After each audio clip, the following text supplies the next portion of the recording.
今天我们将采用一个古老、充满争议的投资策略——马丁格尔策略来做回测计算。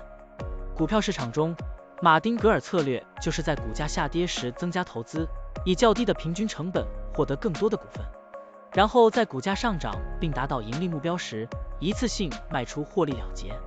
如此周而复始，持续跟踪股价操作。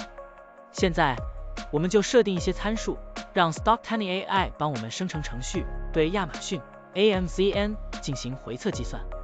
设定参数如下：最大买入次数7次，最大加仓比例 1.5 倍，每次买入股价下跌的比例 10%， 获利卖出的上涨幅度 5%。运行时间从2023年1月1日到2024年5月2日。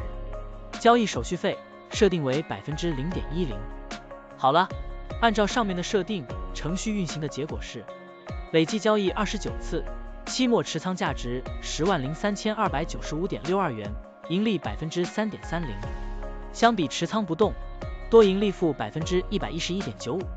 可以看到，橙色的持仓价值曲线比股价曲线更平缓。我们换一组参数，再尝试一下。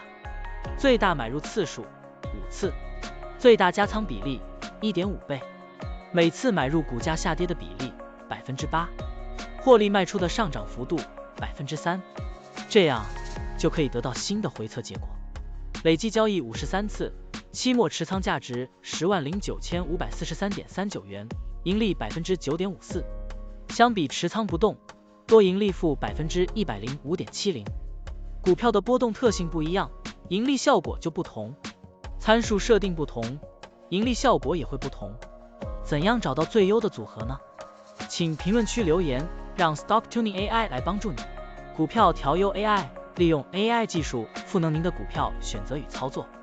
本站内容不构成对任何人的投资建议，您应当基于自己的独立判断做出决策。